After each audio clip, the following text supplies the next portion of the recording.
Please be ready for a dictation of exercise number 23 from Progressive Magazine of July 2022. 5 seconds.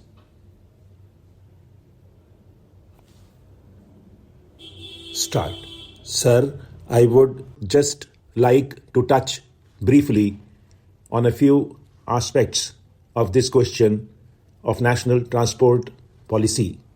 This report is a very valuable report, but like many of its predecessors and successors, I think it is being consigned to the pigeon holes or cold storage, whatever you like to call it, and most of the recommendations that you find in this report have not been implemented by the government, whether it is the central government or the state government or the two of them having joint responsibility in some of these matters. The problems which are facing the country in this respect are getting more and more acute. Sir, you will forgive me if I speak with particular reference to some of the problems as they affect my state and my part of the country, not because of any local or partisan outlook, but because I just got very limited time at my disposal. About freight equalization, there is a whole chapter in this report. I only wish to point out that report itself has stated categorically that the original purpose of railway freight equalization was to stimulate the dispersal of industries, but they have also admitted that this object has not been achieved, and rather than helping the proper and optimal dispersal of industries, it has actually added to the real transport costs. Now, for example, in West Bengal, iron and steel, which are available in our region, are covered by freight equalization.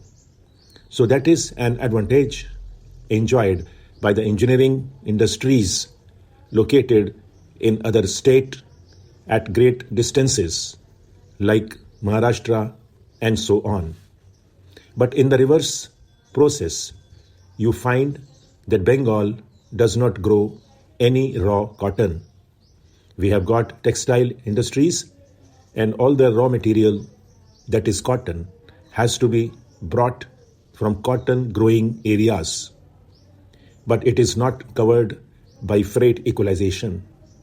So our textile industry offers this disadvantage in competition with other older textile centers. Similarly, consumer goods have also not been covered.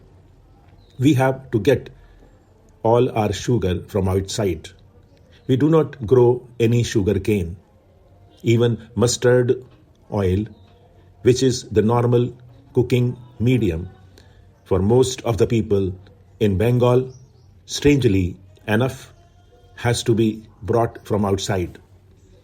Mustard oil seeds have to be brought from outside, which are grown much more in Uttar Pradesh, Madhya Pradesh, Rajasthan, Haryana, Punjab, and other parts of the country.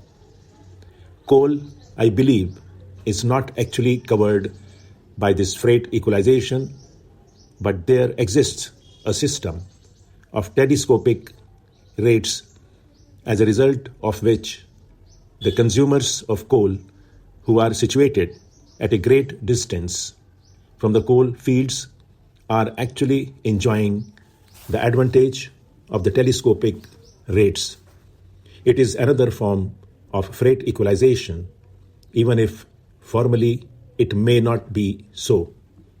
I think that it is high time the government should make up its mind as to what to do with this freight equalization which has been in force for some considerable time. So I strongly plead that this recommendation of the committee should be taken seriously. They had spoken about phasing out 4 or 5 years ago. I think it is high time that this equalization policy was given up. It is working to the advantage of some states, but it is working against the interests of other states. Therefore, it becomes an issue not of harmonious reconciliation of interests, but it becomes an issue of controversy and dispute and adds to interstate tension and disputes. Then I would like to say something about the Kolkata port, with which the Honorable Minister of Shipping and Transport is very much concerned. This report has spoken about the phase that most of our inland waterways are facing very serious hazards. That is to say, hazards of shallow water, erosion of the banks of the rivers, and so on. But of all the inland waterways, the one which is never described as an inland waterway because it happens to be one of the major rivers of this country is the Ganga when it reaches the Gangetic Delta, when it becomes known more familiarly as the river Hooghly. Everybody knows that for years we are grappling with this problem, viz. That unless something is done to improve the navigability of that river, the Calcutta port is dwindling, is shrinking, and it can no longer receive large vessels as it used to at one time. And this is all due to the situation of the river, for which government has spent a considerable amount of money constructing the Farakka barrage in the hope that we would get an extra flow of water from the Ganga diverted through the Farakka barrage, which would flush out the accumulated silt from the Hooghly river and thus permit navigability to be increased. But I regret to say that this is not happening at all. I think the state government has drawn the attention of the center only a couple of weeks ago that despite the government agreement, we are not getting the required water. Stop.